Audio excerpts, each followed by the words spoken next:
Tomorrow, 16th of March, is Election Day for the South Australian First Nations Voice.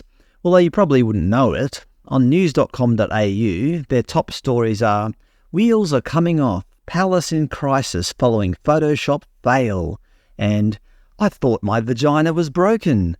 Doing a search for voice reveals 0 results on their front page. It clearly isn't a top priority. The ABC is not much better. These are their South Australian top stories, and again, doing a search, there is not one mention of the South Australian Voice. Although they did find time to talk about a ping-pong ball-sized blueberry and actor Olivia Munn's double mastectomy.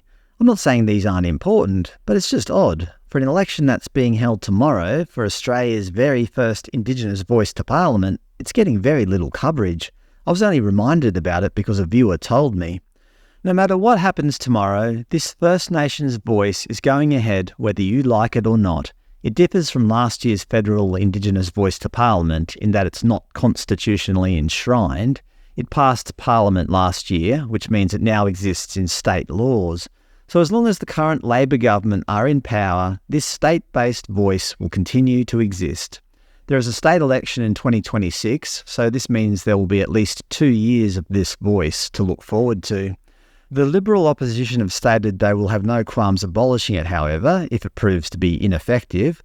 Look, I don't know, maybe the voice will end up being really good. Dividing everybody up on their ethnicity might be the best thing Australia has ever seen. I doubt it. I think it will just add another layer of bureaucracy that will achieve very little for disadvantaged Indigenous folk. But I'm happy to be proven wrong. As I said in a previous video, only people who identify as First Nations can vote in tomorrow's election. As there are less than 3% of South Australians who identify as Indigenous, and voting is not compulsory, there is a very real chance that very few people turn out to vote, except in the main centres like Adelaide. It makes you wonder whether this is really going to be representative of all Aboriginal people.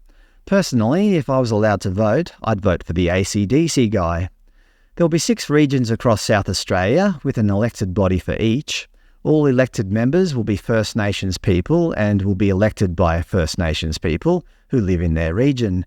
Each region will have 7 elected members, except Central, which includes the capital city of Adelaide, which will have 11 elected members because more activists live in Adelaide. No, that's just my attempt at humour.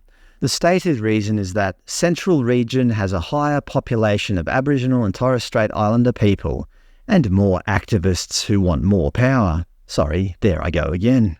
But seriously, here's the ballot paper for the Far North region, 13 candidates I believe, and here's the one for Adelaide, Central region. I can barely fit them all on screen. Everyone wants a piece of the action. Officially, successful candidates will be able to speak in Parliament and have regular meetings with politicians and head bureaucrats. This is not nothing. They will have more power than non-Indigenous people, hence why there are a huge number of candidates. As reported by The Australian, Robert Laurie, a senior elder from the Mirning community, whose traditional lands lay on the coastal region of the Great Australian Bight. This is not him pictured, this is Bunna Laurie, senior elder and whale songman.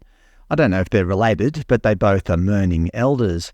Robert had some concerns regarding the new voice to Parliament. He said, "Once the vote goes ahead, the ramifications would be too terrible to imagine. Innocent Aboriginal people within South Australia will become victims of a controlled process that will further divide families and communities, whilst a small handful will make decisions affecting all Aboriginal people without majority support and without traditional integrity."